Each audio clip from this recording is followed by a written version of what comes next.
todos. Nós vamos dar início à nossa jornada com o professor Máximo Souza. Em nome da Escola da Defensoria Pública, eu gostaria de reiterar mais uma vez o agradecimento pela parceria com o CPEC, do professor Maurício Dieter. Já foram realizadas várias jornadas de criminologia sempre muito produtivas, muito exitosas, e tenho certeza que essa repetirá esse êxito. Queria convidá-los também para conhecer a Escola da Defensoria Pública, enfim, a nossa página na internet, página da IDEP. Tem acesso a todas as publicações, vídeos dos eventos que nós realizamos, inclusive no canal do YouTube da IDEP, nós disponibilizamos todos os outros eventos feitos em conjunto com o CPEC. Há também um curso de criminologia de extensão que foi realizado no primeiro semestre, e hoje se inicia um curso de tutela coletiva no auditório lá da Boa Vista número 200. Bem, eu não tenho palavras para agradecer a presença do professor Máximo Souza, um dos maiores expoentes da criminologia latino-americana. E aqui eu falo também em nome do professor Maurício Dieter, é uma honra recebê-lo aqui na Faculdade de Direito. Para a Escola da Defensoria Pública também é uma honra. Professor Máximo Souza, professor titular de Sociologia e Criminologia da Faculdade de Direito da Universidade do Litoral, na Argentina, e diretor de mestrado em Criminologia do programa Delito e Sociedade na mesma universidade. É professor adjunto da School of Justice da Universidade de Queensland, na Austrália, e fellow do Instituto Strauss, da School of Law da Universidade de Nova York. Tem 18 livros publicados no campo de estudos sociais e históricos sobre a questão criminal. Bem, eu desejo a todos uma excelente jornada e, sem mais delongas, passo a palavra para o professor Máximo. Muito obrigado. Bueno, muito obrigado. Bom dia a todos e a todas. Para mim é um prazer estar aqui na Faculdade de Direito da Universidade de São Paulo, uma faculdade importante assim historicamente. Agradeço aos companheiros da Escola da Defensoria Pública do Estado de São Paulo pela invitação. Eu vou falar em espanhol, porque o meu português é muito ruim. É um português ligado a Caetano Veloso, a música popular brasileira. É muito bom para pedir uma cerveja em um bar, mas não para fazer palestras, dar clases. Voy a hablar despacio en español, que es algo muy difícil de hacer para mí, porque suelo hablar muy rápido, pero cualquier cosa que no se entienda, hagan así, párenme y pregúntenme. Podemos ir tratando de comunicarnos a pesar de la barrera lingüística. Entonces, como decía, para mí es un gusto estar aquí en la Facultad de Derecho de la Universidad de São Paulo. Cuando el profesor Mauricio Dieter me invitó, acepté inmediatamente y charlamos un poco sobre qué podíamos hacer durante estos 3 días aquí juntos. Entonces, voy a contarles más o menos lo que yo planeé para estos 3 días, de manera tal que todos puedan saber más o menos cuáles son las cosas que vamos a tratar de recorrer. Y bueno, y si no les gusta, salgan corriendo, no puedan salir corriendo también.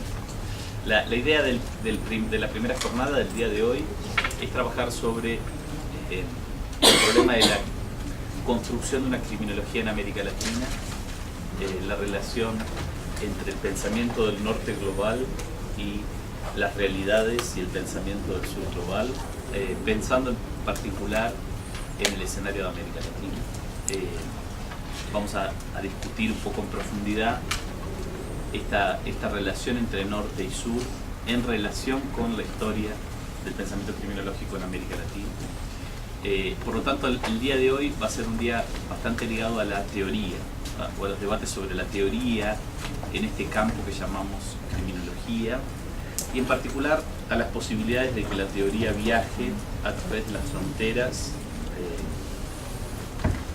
económicas, de las fronteras culturales, de las fronteras políticas.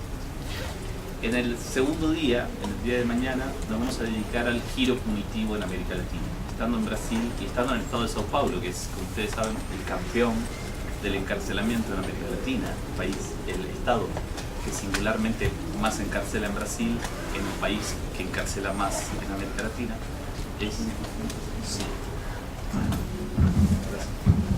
y va a ser más difícil todavía que hablo en español sin micrófono, por ahí. Entonces decía, vamos a dedicarnos en el segundo día a trabajar sobre el giro punitivo en América Latina. Me parece que es un tema que tiene que ver con mis intereses de investigación en los últimos años, sobre lo que yo he venido trabajando bastante, y que estando aquí es un tema crucial, fundamental. Lo que vamos a hacer es tratar de discutir algunas maneras de pensar el giro punitivo en América Latina. Vamos a introducir ahí debates acerca del problema de la comparación, que es un tópico que a mí me interesa fundamentalmente en el campo criminológico contemporáneo.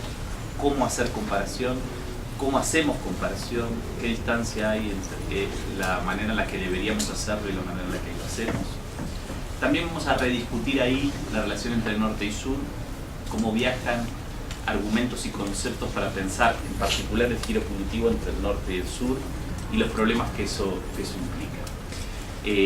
El tercer día, como esto está organizado también con la Escuela de la Defensa Pública del Estado de Sao Paulo, yo le propuse a Mauricio trabajar sobre algo que para quienes trabajan en la defensa pública podría ser un interés más inmediato, más directo. Luego ustedes me contarán quiénes son los que trabajan en la defensa pública y en qué rol, pero yo desde hace un tiempo vengo trabajando sobre la reforma de la justicia penal en América Latina, o sea, sobre los procesos de reforma que se han legitimado como procesos que buscan generar un pasaje de un modelo inquisitivo a un modelo acusatorio de justicia penal y que han instalado nuevas instituciones y nuevas prácticas en muchos lugares de América Latina. Justamente en Brasil es tal vez el escenario en el cual esto ha pasado menos en América Latina y vamos a discutirlo. Espero que ustedes ahí puedan decir más cosas que las que yo puedo decir, vamos a discutir por qué eso es así.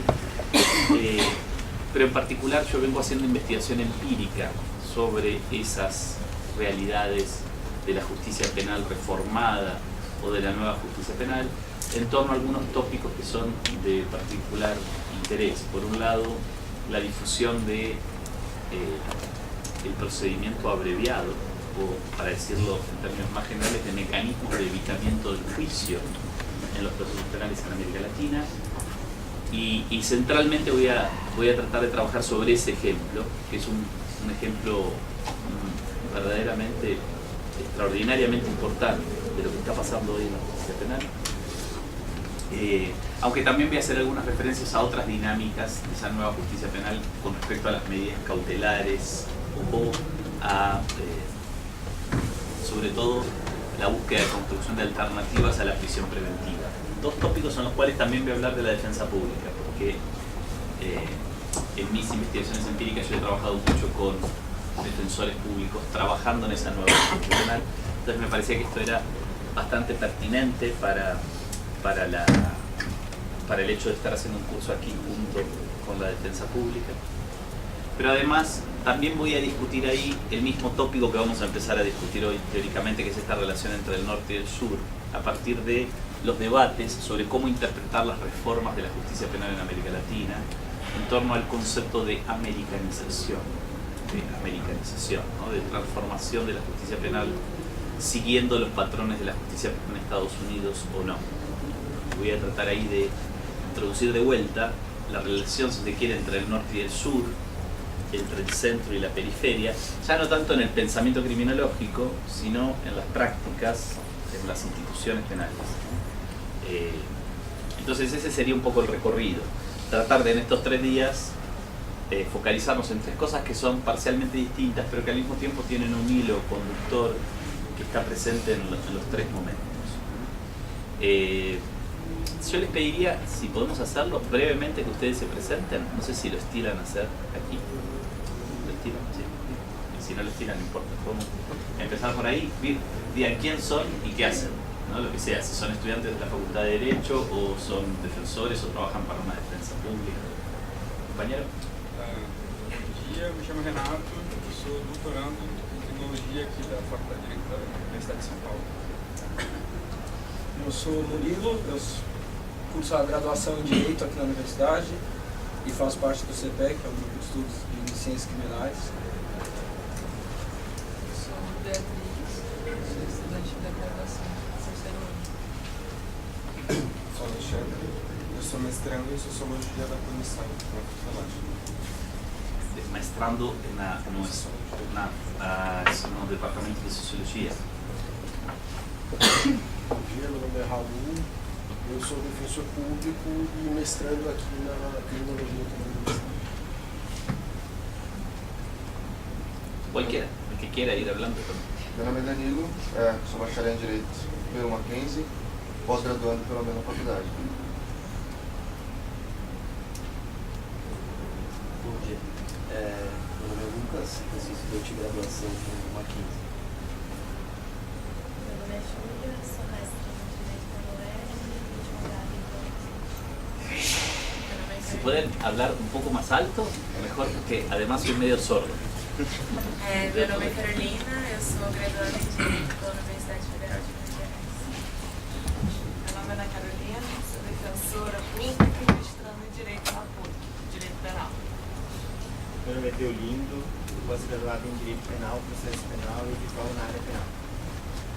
Bom dia, meu nome é Dimas, eu sou advogado criminalista, tenho pós-graduação em Direito Penal e Direito Público numa outra instituição e vim aqui absorver todos os conhecimentos que eu puder. Bom dia, meu nome é João, sou advogado e tenho pós em Direito Penal e Processo Penal.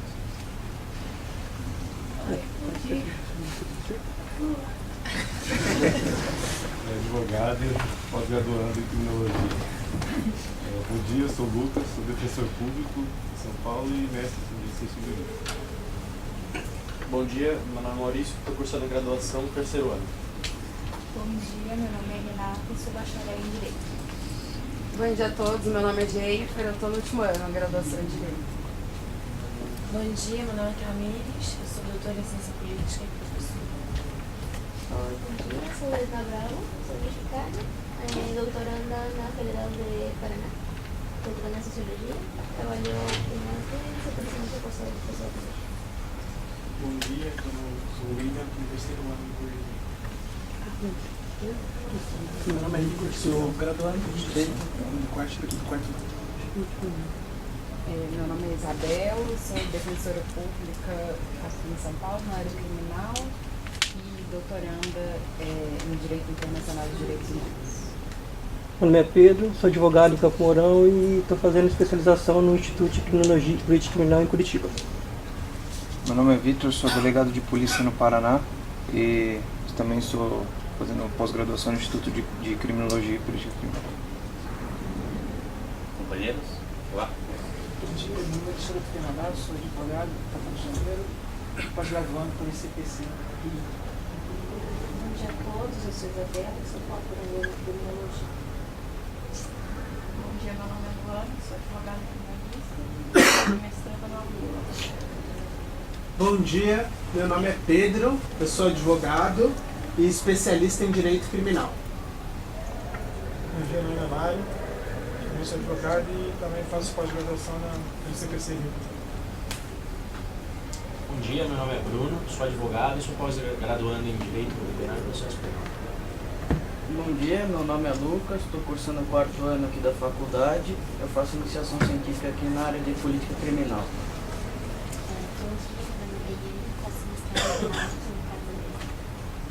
Oi, bom dia, sou a Beatriz, faço graduação aqui na Faculdade de Direito. Bom dia, meu nome é Heloísa, sou recém-formada pelo Mackenzie, sou advogada. Bom dia, meu nome é Nicolás, sou bacharel pelo Mackenzie também, recém-formado. Sou Ana Gabriela, sou doutora em Criminologia, atualmente professora da Unesp e atualmente faço um pós-doutorado na UNB. Sim. Meu nome é Rodrigo, sou bacharel em Direito, pós-graduado em Direito Penal e depois continuado de mestrado em Criminologia. Buena suerte. Gustavo, professor da rede de criminal. Meu nome é Leandro, sou defensor público aqui de São Paulo. Bom dia, meu nome é Alexandre, sou defensor público aqui de São Paulo. Bom dia, meu nome é Yasmin, estou na graduação aqui no Salão.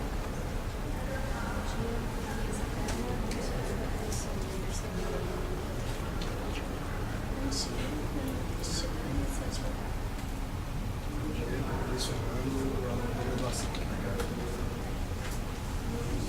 Eu sou a Aline, eu faço graduação lá na Federal de Santa Catarina e estagio na Defensoria Pública Criminal lá. Lá. Bom dia, eu sou a Priscila, eu faço pós-graduação, eu faço mestrado em Teoria do Direito lá na Federal de Santa Catarina também e também estou fazendo uma pós em Ciências Criminais, daí pós-Lato Sensu. Bom dia, sou Adriano Carrasa, sou mais um advogado criminal e também sou orientador do Departamento Jurídico do 11 de Agosto, que é um escritório modelo aqui da Faculdade de Direito da USP. Bom dia, meu nome é Gislaine, eu sou mestre em Teoria e Filosofia do Direito pela Universidade do Estado do Rio de Janeiro. Atualmente eu trabalho como advogada voluntária no Ministério de Direitos Humanos da Defensoria Pública de São Paulo. Meu nome é Estela, eu sou advogada e eu sou pós-graduanda em Direito Penal no Centro. Bom dia, meu nome é Amanda, sou advogada, pós-graduada Lato Sensu em Direitos Fundamentais e pós-graduanda Lato Sensu em Direito Público. Bom dia, meu nome é Tatiana, eu sou mestranda em Teologia. Bom dia, meu nome é Ricardo, eu sou um especialista em Direito Criminal e Teologia e advogado criminal. Bom dia, eu sou o Rodrigo, mestre em Direito Penal pela UERJ, advogado e professor. Bom dia, eu sou o Luiz, mestre em Criminologia pelo Padre Vai Bolonha, advogado. Bom dia, meu nome é Kira, eu formei aqui na Faculdade de Direito das Mulheres, sou defensor público, comecei em 2014, e hoje atuo em Tapetininga, no interior de São Paulo, na área de defesa pública. Muito obrigado. Una pregunta tengo. Para quienes dijeron que están haciendo una maestría o una posgraduación en criminología aquí, ¿es porque la maestría es en criminología exclusivamente o es en derecho y tiene también criminología? Es solo criminología. ¿Y por aquí había alguien más que había dicho? Sí. Na universidade é específico para criminologia. Es el único lugar en Brasil donde hay un programa de posgrado exclusivamente dirigido a criminología. Rio Grande do Sul, Rio Grande do Sul. En Rio Grande do Sul, no en la PUC. Aprovechaba para... Bien, entonces empezamos con el primer tema, si les parece.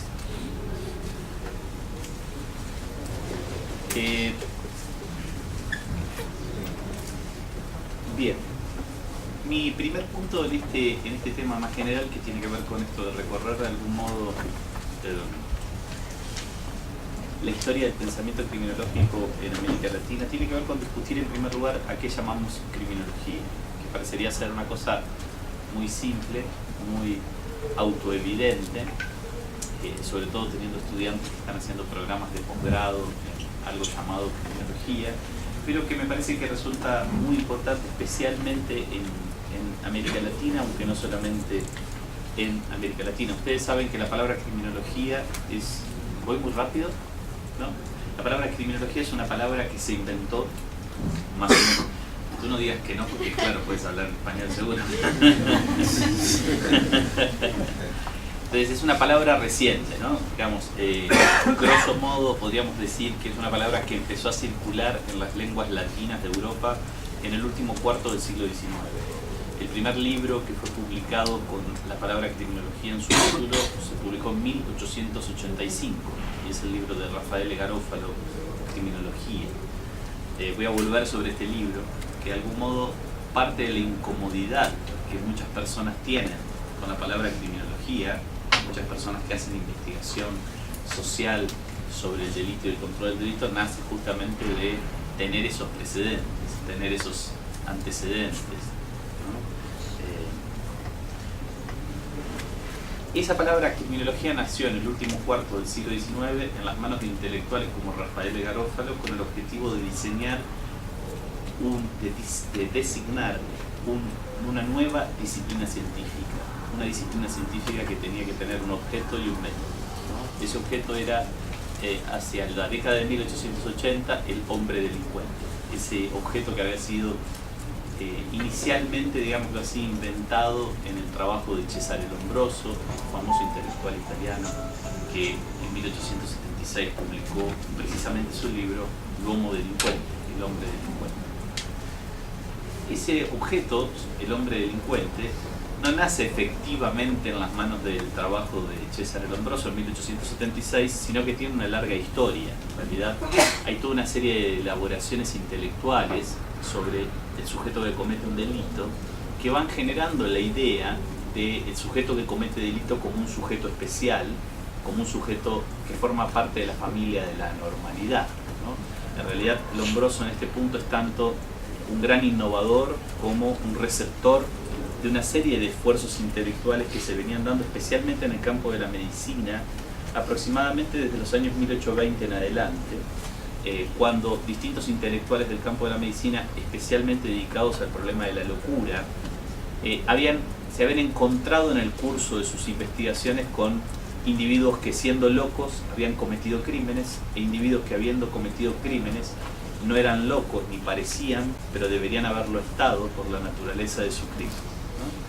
Ese descubrimiento de individuos locos que cometen crímenes o individuos que cometen crímenes no parecen locos, pero deberían estarlo por el tipo de crimen que han cometido, va a generar una serie de esfuerzos intelectuales de los años 1820. Lombroso en ese sentido es un receptor de una serie de ideas, de conceptos que se van construyendo sin cesar, tanto en lengua francesa como en lengua inglesa, desde los años 1820 en adelante. Cuando la palabra criminología es lanzada al debate intelectual, especialmente a mediados de la década de 1880 en las lenguas latinas de Europa, nace como una disciplina científica que tiene ese objeto específico, el hombre criminal, un hombre especial, un hombre que es especial por su anormalidad, un nuevo tipo dentro de la familia de la normalidad, junto a el alcohólico, el loco o en general la figura más fantasmagórica del degenerado.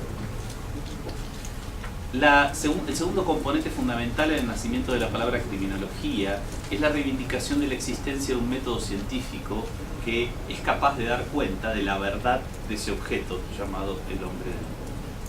Ese método científico es construido en las manos de los intelectuales que inventan la palabra criminología de acuerdo a los cánones de la tradición positiva o positivista. Esa idea de que hay un método científico que es capaz de dar cuenta de cualquier objeto.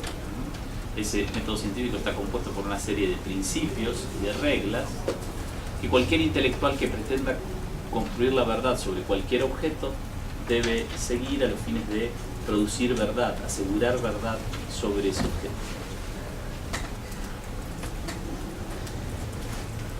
La construcción de la apropiación del método científico, tal como se lo denominaba en los años 1870 y 1880, el método científico en singular, ese principio de universalización de los patrones de producción de conocimiento, es un componente fundamental de la noción de criminología, tal como emerge en los años 1880. Acompaña al hombre delincuente y hace de algún modo un dúo con la idea del hombre delincuente. La criminología busca ser una nueva disciplina científica que recorta en el mundo de los seres humanos un objeto, el hombre delincuente reclama esto es mío y le aplica a ese objeto el método científico que no tiene muchas singularidades o particularidades, sino que es el método científico general de la tradición o de la matriz positivista.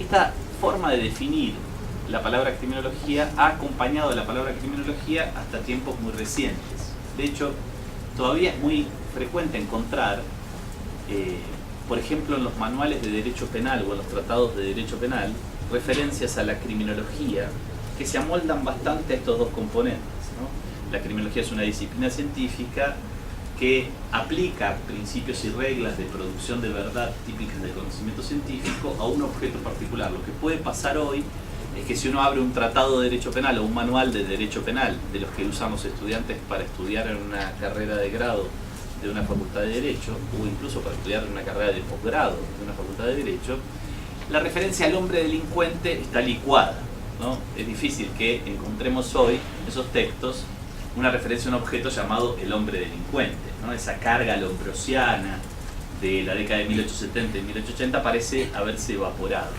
Entonces en su reemplazo aparecen otros objetos como candidatos a ser el blanco de la atención de esa pretendida disciplina científica llamada criminología. Por lo general ese objeto se define como el crimen o el delito. Pero también incluso encontramos versiones más sofisticadas, más impactadas por los desarrollos teóricos en el campo criminológico desde la década de 1970 en adelante, que sostienen entonces que no es solamente el delito, el crimen, el objeto de la criminología, sino las reacciones sociales e institucionales frente a ese fenómeno llamado delito o crimen. Entonces, se usan por lo general expresiones tales como delito y control del delito, o delito y reacción social frente al delito. En todo caso, en ese proceso de reemplazo de un objeto, el hombre criminal, por otro, lo que queda intocado muchas veces en estas formulaciones es la referencia a una disciplina científica. Luego podemos discutir más, si les interesa eso, en un espacio de preguntas y respuestas, pero la definición de la criminología como una disciplina científica en estos textos claves del discurso de los juristas de derecho penal tiene también otro componente fundamental, que es que la disciplina científica criminología es colocada en un lugar de ciencia auxiliar del derecho penal, un lugar en el que de algún modo los juristas de derecho penal intentaron colocar a la criminología ya en la década de 1880, cuando la palabra criminología se estaba inventando, ¿no? Típicamente el modelo integrado de ciencia penal de Franz von Liszt, lanzado en el programa de Marburgo de 1882, es tal vez el ejemplo paradigmático de esa actitud de los juristas, que sin embargo sigue estando presente, no en todos, pero en una parte de los textos que podemos encontrar como manuales o tratados de derecho penal. ¿Ves? La definición de la criminología como una disciplina científica en esos textos está siempre muy ligada a su consideración como una ciencia del ser, del plano del ser, una ciencia fáctica, que se coloca en un plano auxiliar de una ciencia del deber ser, que es la ciencia jurídico-penal. Lo interesante es que también en el campo de la criminología, esta definición de la criminología como una disciplina científica es relativamente frecuente. O sea, no es necesario apelar a estos tratados y manuales de derecho penal. Yo apelo a ello porque, bueno, buena parte de ustedes están formándose en derecho o se han formado en derecho. Hay algunas excepciones de personas que provienen de otros campos de saber, pero la mayor parte de ustedes provienen del derecho. Pero es también posible encontrar en el debate criminológico contemporáneo muchísimas afirmaciones que dan por descontado, en inglés take for granted, ¿no? Esta idea que la criminología es una disciplina científica y que por tanto tiene un objeto propio y aquí puede haber variantes, un método común al método de las ciencias sociales y humanas, o un método apenas, digamos así, variado sobre la base de una serie de principios y reglas que son considerados. Esta forma de definir la criminología es una forma de definir la criminología altamente problemática. ¿Por qué? Bueno, básicamente porque muchísimos intelectuales que produjeron conocimiento sobre esos objetos, ya voy a volver a la expresión objetos más que objetos, produjeron conocimiento sobre esos objetos y producen conocimiento sobre esos objetos sin definirse a sí mismos como criminólogos ni definirse a sí mismos como parte de una empresa llamada criminología. Pongamos tres ejemplos muy conocidos: Durkheim, Lacan, Foucault. Tres ejemplos franceses, que nos gusta citar los intelectuales europeos, para volver sobre eso más adelante, pero tres ejemplos de intelectuales que en distintos momentos históricos produjeron ideas, conceptos, argumentos sobre los objetos que comúnmente asociamos a la palabra criminología, y lo hicieron desde lugares irreductibles a la noción de criminología, ¿no? Émile Durkheim publicó en 1893 su libro de la división del trabajo social, tal vez uno de sus libros fundamentales, de este padre fundador del pensamiento sociológico. En ese libro, entre otras muchas cosas, Durkheim construye una idea del delito y de la pena. Una idea del delito como la violación de los estados fuertes y definidos de la conciencia colectiva, como se llamaba, que eran estados fuertes y definidos porque tenían un fuerte contenido emotivo. Durkheim pensaba que el delito es tal porque violenta unos valores, unas creencias que son colectivas, pero además violenta valores y creencias colectivas que tienen un alto impacto emotivo. La gente cree mucho en esas creencias y valores. Cree mucho en términos emotivos, se compromete emotivamente. Hay un argumento por detrás de este argumento de Durkheim que es muy interesante, que es que la gente se relaciona con las definiciones de lo que está bien y lo que está mal, no solo intelectualmente. no pensamos nada más lo que está bien y lo que está mal, sino que también de algún modo sentimos una vinculación con aquello que definimos que está bien y sentimos también una aversión con aquello que definimos que está mal. Una idea que no es de Durkheim nada más, pero que Durkheim encarna fuertemente en el pensamiento social definitivo. A partir de ahí va a construir una idea de la pena, ¿no? Durkheim va a decir que la pena es una reacción igualmente emotiva, ¿no? Y construye esta frase que es una frase muy citada. El alma de la pena es la emoción. La emoción es el alma de la pena. En el origen de la pena hay una reacción de carácter emotivo por parte de una serie de individuos que tienen unas creencias o valores a los que adhieren fuertemente en forma emotiva. Entonces, frente a alguien que violenta esas creencias y valores, la reacción es igualmente de carácter emotivo. Durkheim escribió otras cosas sobre el problema del delito, ¿no? Escribió en 1895 las reglas del método sociológico, en cuyo capítulo 3, a la hora de distinguir lo normal y lo patológico, discutía justamente con los criminólogos positivistas, como Rafael de Garófalo, al decir que el delito era un fenómeno normal en toda sociedad, porque era un fenómeno que era indispensable para que una sociedad funcione. Por tanto, quería decir que era un fenómeno funcional, algo que atacaba de frente la idea del delito como anormalidad, que está tan presente en el vocabulario de la criminología positivista del último cuarto del siglo XIX. En 1899 publicó un pequeño artículo llamado Dos leyes de la evolución penal, en donde pretendió generar una especie de análisis de cómo la pena había venido cambiando a lo largo de la historia en el tránsito de las sociedades tradicionales a la sociedad moderna, y diseñó dos leyes, como le llaman, dos argumentos que explican ese cambio: la ley del cambio cuantitativo y la ley del cambio cualitativo. O sea, que no es un intelectual que escribió poco sobre el delito de la pena. Es cierto que nunca escribió un libro sobre el delito de la pena, sino que siempre el delito y la pena aparecieron en distintos lugares de su producción intelectual. Lacan, en 1955, publicó un artículo que se llama Introducción a la criminología. No sé si alguien alguna vez lo tuvo en sus manos. Pese a su título, es más bien un artículo, más que, ¿no?, uno espera de un libro, un texto que tiene como título Introducción a la criminología, ser una especie de manual, ¿no?, una especie de pequeño libro en el cual te introducen a un campo de saber. No es eso. El texto de Lacan es un texto muy difícil de leer, como todo lo que escribió Lacan en su vida, salvo para iniciados. Pero, fíjense, la reivindicación del título, que a mi juicio tiene un contenido además irónico, claramente. La reivindicación que está por detrás del título es que el psicoanálisis, en la versión lacaniana, es capaz de dar cuenta de la motivación delictiva. Ni más ni menos, el viejo problema de por qué las personas cometen delitos. Construyendo esa explicación de la motivación delictiva a partir de un complejo entramado de relaciones del individuo con el super-yo.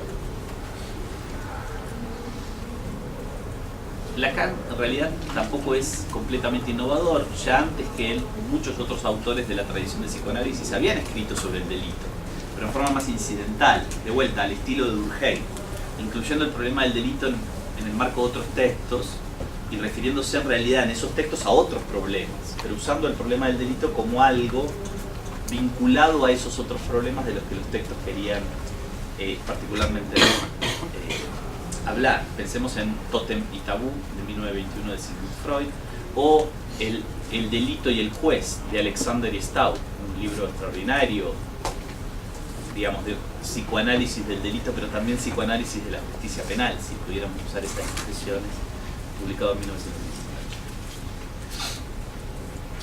En 1975 se publicó en francés uno de los libros más citados del campo de la criminología contemporánea. Es Vigilar y Castigar, Nacimiento de la Prisión, de Michel Foucault. Es probablemente uno de los libros más persistentemente referidos en el debate criminológico de los últimos 40 años a nivel internacional. Si ustedes toman hoy una revista de circulación internacional en materia de criminología, por ejemplo el British Journal of Criminology, y lo abren, es muy probable que en un número del British Journal of Criminology, repasando los 6 artículos que ese número tiene, haya una referencia bibliográfica a ese libro. Es algo impresionante. O sea, no es...